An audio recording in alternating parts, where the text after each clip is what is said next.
The Lion and Albert by Marriott Edgar, performed by Stanley Holloway and now performed by Robert Hartley. There's a famous seaside town called Blackpool that's noted for fresh air and fun, and Mr. and Mrs. Ramsbottom went there with young Albert, their son. A grand little lad with young Albert, all dressed in his best, quite a swell, with a stick with an horse's head handle, the finest that Woolworths would sell. They didn't think much to the ocean. The waves was all piddling and small. There were no wrecks and nobody drowned. In fact, nothing to laugh at all. So seeking for further amusement, they paid and went into the zoo, where they had lions and tigers and camels, and old ale and sandwiches too. There were one great big lion called Wallace. His nose were all covered with scars, and he lay in a somnolent posture, with the side of his face on bars. Now Albert had heard about lions, how they was ferocious and wild, and to see Wallace lying so peaceful, well, it didn't seem right to the child. So straight away, the brave little fella, not showing a morsel of fear, took his stick with his horse's head handle, and he shoved it in Wallace's ear. Ooh, you could see that the lion didn't like it, for giving a kind of a roll, he pulled Albert inside the cage with him, and swallowed the little lad whole. Then Pa, who had seen the occurrence, and didn't know what to do next, said, "Mother, yon lion's et Albert." And Mother said, "I am vexed." Then Mr. and Mrs. Ramsbottom, quite rightly when all's said and done, complained to the animal keeper that the lion had eaten their son. And the keeper were quite nice about it. He said, "Oh, what a nasty mishap, and are you sure that it's your boy he's eaten?" And Pa said, "Am I sure? There's his cap." The manager had to be sent for. He came and he said, "What's to do?" Pa said, "Yon lion's et Albert, and him in his Sunday clothes too." Then Mother said, "Right's right, young fella, I think it's a shame and a sin for a lion to go and eat Albert, and after we've paid to come in." The manager wanted no trouble. He took out his purse right away, saying, "How much to settle the matter?" And Pa said, "What do you usually pay?" But Mother had turned a bit awkward when she thought where her Albert had gone. She said, "No, someone's got to be summonsed." So that was decided upon. So off they went to the police station in front of the magistrate chap, and they told him what happened to Albert, and they proved it by showing his cap. The magistrate gave his opinion that no one were really to blame, and he said that he hoped the Ramsbottoms would have further sons to their name. Ooh, at that, Mother got proper blazing. "And thank you, sir, kindly," said she. "What, waste all our lives raising children to feed ruddy lions? Not me." Albert's Return by Marriott Edgar. You've heard how young Albert Ramsbottom, in a zoo up at Blackpool one year, with a stick with an horse's head handle, gave a lion a poke in the ear. Well, the name of the lion were Wallace, and the poke in the ear made him wild, and before you could say Bob's your uncle, he'd upped and he'd swallowed the child. He was sorry the moment he'd done it. With children he'd always been chums. Besides, he'd no teeth in his muzzle, and he couldn't chew Albert on gums. He could feel the lad moving inside him, as he lay on his bed of dried ferns. Might as well have been little lad's birthday, as he wished him such happy returns. But Albert kept kicking and fighting, and Wallace got up feeling bad. Decided with time that he started to stage a comeback for the young lad. Then putting head down in one corner, on his front paws he started to walk, and he coughed and sneezed and gargled, till Albert shot out like a cork. Now Wallace felt better directly, and his figure once more became lean. But the only difference with young Albert was his face and his hands was quite clean. Meanwhile, Mr. and Mrs. Ramsbottom had gone back to their tea feeling blue. Ma said, "I feel down in the mouth like," and Pa said, "I bet Albert does too." Said Mother, "It just goes to show you that the future is never revealed. If I'd have thought we was going to lose him, I'd have not had his boots soled and heeled." "Let's look on the bright side," said Father. "What can't be helped must be endured. Each cloud has a silvery lining, and we did have young Albert insured." A knock at the door came that moment as Father these kind words did speak. 'Twas the young man from the Prudential. He'd come for their twopence per person per week. When Father saw who had been knocking, he laughed, and he kept laughing so that the man said, "Here, what's there to laugh at?" Pa said, "You'll laugh and all when you know." "Excuse him for laughing," said Mother, "but really things happen so strange. Our Albert's been ate by a lion, so you've got to pay us for a change," said the young man from the Prudential. "Now, come, let's understand this. You don't mean to say that you've lost him?" Pa said, "Oh no, we know where he is." When the young man had heard all the details, a purse from his pocket he drew, and he paid him, with interest and bonus, the sum of £9 4 and 2. Pa had scarce got his hands on the money, when a face at the window they see, and mother cried, "Hey, look, it's Albert!" And father said, "Aye, it would be." Albert came in all excited, and started his story to give. And Pa said, "I'll never trust lions again, not for as long as I live." The young man from the Prudential, to pick up the money, began, but father said, "Here, wait a moment, don't be in such a hurry, young man." Then giving young Albert a shilling, he said, "Here, pop off back to the zoo. Here's your stick with your horse's head handle. Go see what the tigers can do." Albert and his savings. One day, little Albert Ramsbottom, to see how much money he'd got, stuck a knife in his money box slot hole and fiddled and fished out the lot. It amounted to 15 and 4pence, which he found, with a few simple sums, were 92 twopenny ices, or twice that in pennyworths of gums. The sound of the chinking of money soon brought father's head round the door. He said, "What's that there on the table?" Albert said, "It were 15 and 4. "You're not going to spend all that money," said Pa in admonitory tone. "On toffee and things for your stomach," said mother. "Why not? It's his own." Pa said, "Nay, with that 15 shillings, we'll buy national savings, and then, in 5 years, we'll have 17 and 6, and £1 and 6pence in 10. Young Albert weren't what you call eager. He saw his sweet dreams fade away. Ma said, "Let him have the odd 4pence. Pa lovingly answered, "Nay, nay. It's our duty in crisis what's happened, for every child, woman and man, to strain every muscle and sinew, to raise every penny we can." He said, "Even this little 4pence might help us the Germans to drub." Then he dropped the 4 coins in his pocket, and made for the neighbouring pub. These words stirred the ear of young Albert. He made up his mind then and there, to take up his part in the straining, and sell everything he could spare. So off he went down junk shop, with some toys and a flash lamp he'd got, and the stick with the horse's head handle. He received £half-a-crown for the lot. He went off to the post office counter, where national savings was bought, but found that they cost 15 shillings, which meant he were 12 and 6 short. The little lad wasn't downhearted. He went off without wasting words, and sold his dad's smoking companion, and his mother's glass case of stuffed birds. At the post office counter they gave him a certificate all crisp and clean. Then back he went home to his parents, to say what a good boy he'd been. They didn't half shout when he told them, by gum, but he were him was. But at finish they'd had to forgive him. It were all done in such a grand cause. There's a moral, of course, to this story. That's pointing to you and to me. Let's all be young Alberts and tend to defend the right to be free. Albert and the Eadsman by Marriott Edgar. On young Albert Ramsbottom's birthday, his parents asked what he'd like most.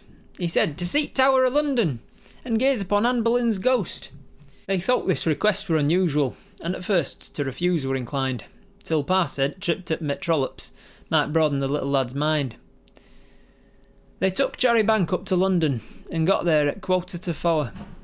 Then, seeing as pubs wasn't open, they went straight away to the Tower. They didn't think much to building.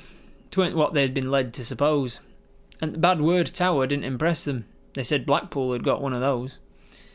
At last Albert found a beefeater, and filled the old chap with alarm by asking for ghost of Anne Boleyn, as carried her head neath their arm. Said, "Beefeater, you ought to come Fridays, if it's ghost of Anne Boleyn you seek. Her union now limits her output, and she only gets 1 walk a week. But," he said, "if it's ghosts that you're after, there's Lady Jane Grey's to be seen. She runs round chased by Eadsman at midnight on Tower Green." They waited on Green till mere midnight, then thinking they'd time for a sup, they took out what food they'd brought with them, and waited for ghost to turn up. On first stroke of 12, up jumped Albert, his mouth full of cold dripping toast. With his stick with his horse's head handle, he pointed and said, "Here's the ghost!" They felt their skins going all goosey, as Lady Jane's spectre drew near, and Albert fair swallowed his tonsils when the headsman and all did appear. The headsman chased Jane round the grass patch. They saw his axe flash in the moon, and seeing as poor lass were headless, they wondered what next he would prune. He suddenly caught sight of Albert, as midnight were on its last chime. As he lifted his axe, father murmured, "We'll get the insurance this time." At that, mother rose, taking umbrage. She said, "Put that cleaver away! You're not cutting our Albert's head off. Yon collar were clean on today."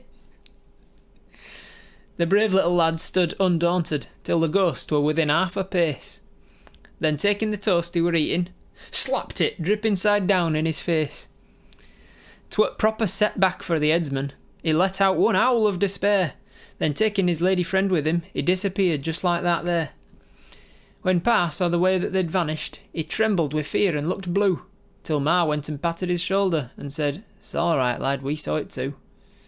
Some say 'twere dripping he'd done it. From a roast leg of mutton it came.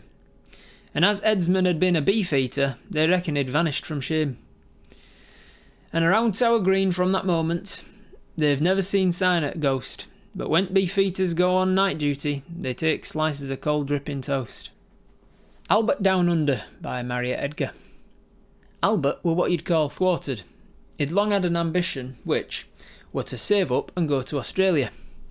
The saving up, that were the hitch. He'd a red money box on the pot shelf, a post office thing made of tin. But with him and his dad and the bread knife, it never had anything in.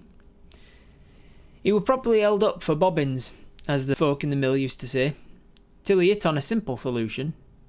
He'd go as a young stowaway. He'd studied the sailing lists daily, and at last found a ship as would do.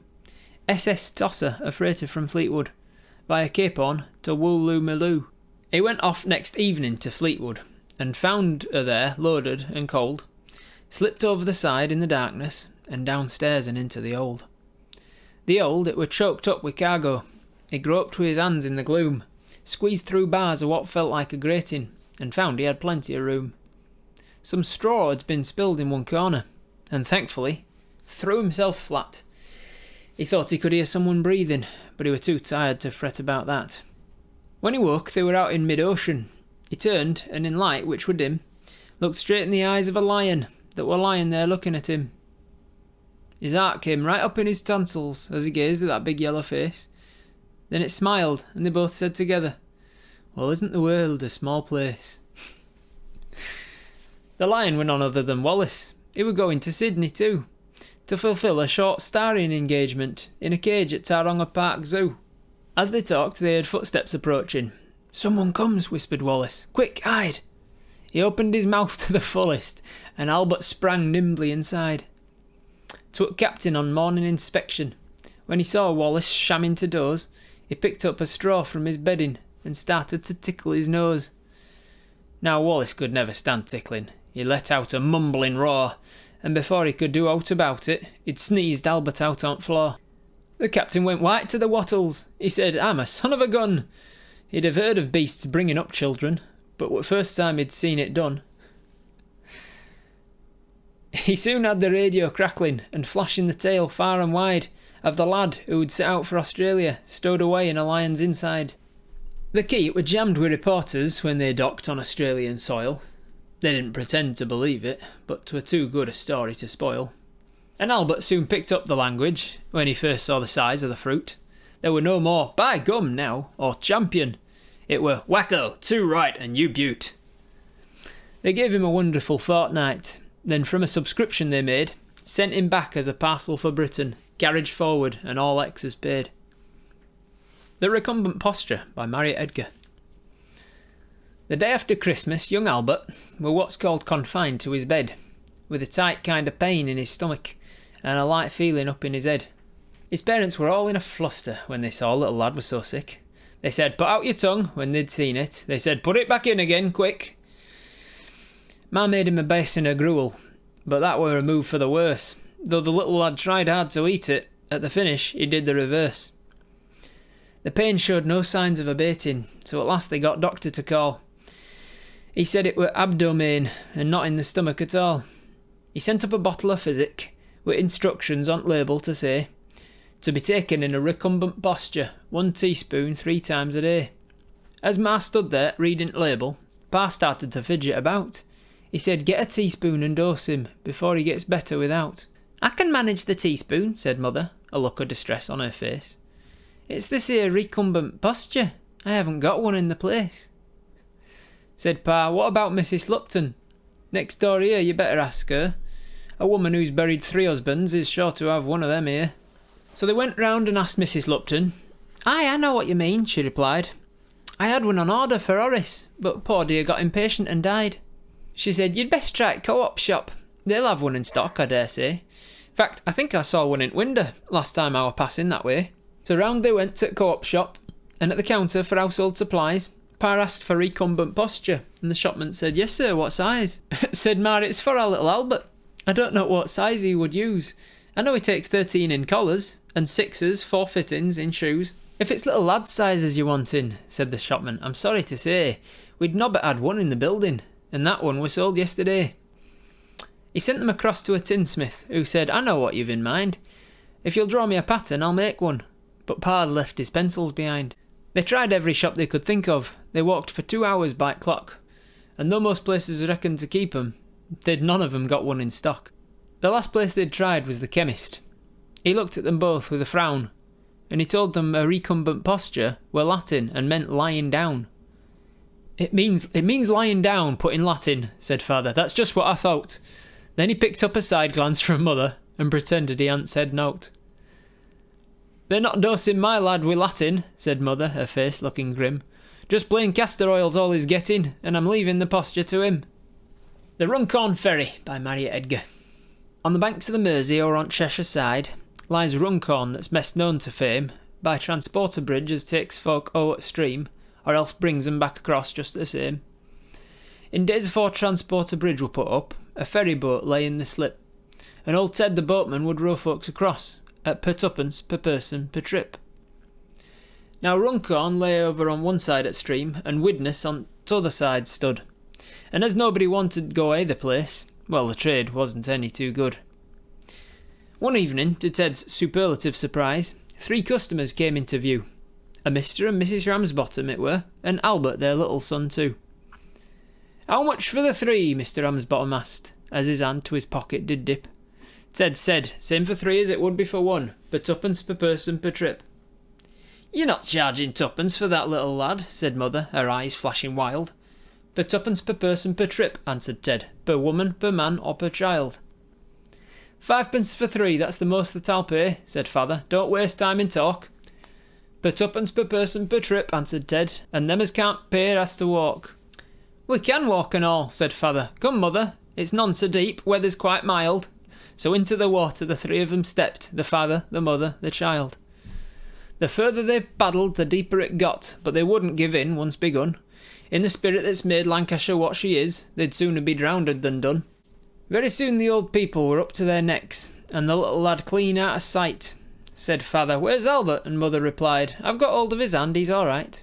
Well, just at that moment, Pa got an idea, and floundering back to old Ted, he said, We've walked halfway, come take us the rest, for half price, that's penny a head. But Ted wasn't standing for none of that there, and making an obstinate lip. Per 2pence per person per trip, Ted replied. Per trip, per parter per trip. All right then, said Father, let me take the boat, and I'll pick the others halfway. I'll row them across and bring the boat back, and 3pence in bargain I'll pay. 'Twere money for nothing, Ted answered. Righto, and Father got hold of the sculls. With a sharp end at boat towards middle of stream, he were there in a couple of pulls. He got Mother out, it were rather a job. With the water she weighed 1/2 a ton. Then pushing the oar down on side at boat, he started fishing around for his son. When poor little Albert came up to the top, his collars were soggy and limp, and with holding his breath at the bottom so long, his face were as red as a shrimp. Pa took him across and he brought the boat back, and he said to old Ted on the slip, Wilt row me across by me sen? Ted said. Aye, at per 2pence per person per trip. When they got to other side, Father laughed fit to bust. He'd got best a bargain, you see. He'd worked it all out, and he'd got his own way, and he'd paid nobbut 5pence for 3. Jonah and the Grampus by Marriott Edgar. I'll tell you the story of Jonah, a really remarkable tale. A peaceful and humdrum existence he had, until one day he went for a sail. The weather were grand when they started, but later, at turn of the tide, the wind started blowing, the water got rough, and Jonah felt funny inside. When the ship started pitching and tossing, he tried hard his feelings to smother. At last he just leant his head over the side, and one thing seemed to bring up another. When the sailors saw what he were doing, it gave them a bit of a jar. They didn't mind trippers enjoying theirselves, but thought this were going too far. Said one, Is there naught you can think on to stop you from feeling so bad? And Jonah said, "Aye, lift me over the side and chuck me in, there's a good lad." The sailor were not one to argue. He said, "Happen you know what's best." Then he picked Jonah up by the seat of his pants and chucked him in, as per request. A Grampus came up at that moment, and seeing the old man hard set, it swam to his side and opened his mouth and said, "Come in, lad, out of the wet." Its manner were kindly and pleading, as if to say RSVP. Said Jonah, "I've eaten a kipper or two, but I'd never thought one would eat me." The inside of Grampus surprised him. 'Twas first time he'd been behind scenes. He found accommodation quite ample for one, but it smelled like a tin of sardines. Then over at sea they went cruising, and Jonah were filled with delight. With his eye to the blowhole in Grampus' head, he watched ships that passed in the night. "I'm tired of watching," said Jonah. "I'll rest for a minute or so." "I'm afraid as you won't find your bed very soft," said the Grampus. "I've got a hard row." At that moment up came a whaleboat. Said Jonah, "What's this here we've struck?" "They're after my blubber," Grampus replied. "You'd better hold tight while I duck." The water came in through the spy-hole and hit Jonah's face a real slosher. He said, "Shut your blowhole," and Grampus replied, "I can't, lad, it needs a new washer." Jonah tried hard to bail out the water, but found all his efforts in vain, for as fast as he'd emptied slops out through the gills, they came in through the blowhole again. When it finished, they came to the surface. Jonah took a look out, and he saw they were stuck on a bit of sandbank that lay 1 rod, pole or perch from the shore. Said the Grampus, "We're in shallow water. I've brought you as far as I may. If you sit down on blowhole on top of me head, I'll spout you the rest of the way." So Jonah obeyed these instructions, and the Grampus's lungs did expand, then blew out the fountain that lifted Joe up and carried him safely to land. There was tears in their eyes when they parted, and each blew a kiss, a real big 'un, when the Grampus went off with a swish of his tail, and Jonah walked back home to Wigan. George and the Dragon by Marriott Edgar. I'll tell you the tale of an old country pub as fancied itself up to date. It had the word garage wrote on stable door and a petrol pump outside the gate. The George and the Dragon were the name of the pub, and it stood in a spot wild and bleak, where no ever seemed to be passing that way, except carrier's cart once a week. The carrier's cart were a sturdy old Ford, and its driver were known as Old Joe. He'd passed pub each week, but never been in. Its name he didn't even know. One cold winter night, about 1:15, he were driving home over the moor, and had just reached the pub when his engine stopped dead, a thing it had ne'er done before. He lifted the bonnet and fiddled around, and gave her a bit of a crank. When he looked at his petrol, he found what were wrong. There wasn't a drop in the tank. He had 8 miles to go, and 'twas starting to rain, and he thought he were there for the night, till he saw the word garage wrote on the stable door, and said, "Lizzie, lass, we're all right." He went up to the pub, and he hammered at the door, till a voice up above said, "Hello!" 'Twere the publican's wife, and she said, "Now what's to do?" "I've run out of petrol," said Joe. She said, "Who are you?" He said, "Carrier Joe." "Oh, so that's who it is," she replied. "You've been passing this door now for close on 10 years, and never once stepped foot inside." "A nice time of night to come knocking folks up," she continued. "Away with your truck. You'd best get your petrol where you buy your beer. You only come here when you're stuck." Said Joe, "I'll go if you sell me some fuel. I can't start my engine without." "I'm willing to pay," but she told him to go where he'd get his fuel for nowt. "Come, come, lass," said Joe, conciliatory like. "Let bygones be bygones, and when I'll come round next time, I'll look in," she said. "Oh well, your petrol can wait until then." With these few remarks, the old girl took in her head and slammed window to in his face. He took a look round, and for the very first time, he noticed the name of the place. He picked up some pebbles he found in the road and tossed them against window pane, and before very long, lattice opened up above, and out came the old girl again. "What do you want?" she inquired, and "Not you," Joe replied, for this treatment had fair raised his gorge. "I see George and Dragon's name on the house, and I'd just like a word now with George." Wait, before you go, hit the subscribe button, please. It costs you nothing to do, but it helps YouTube to know that I'm awesome, and everybody should know that I'm awesome. Thank you.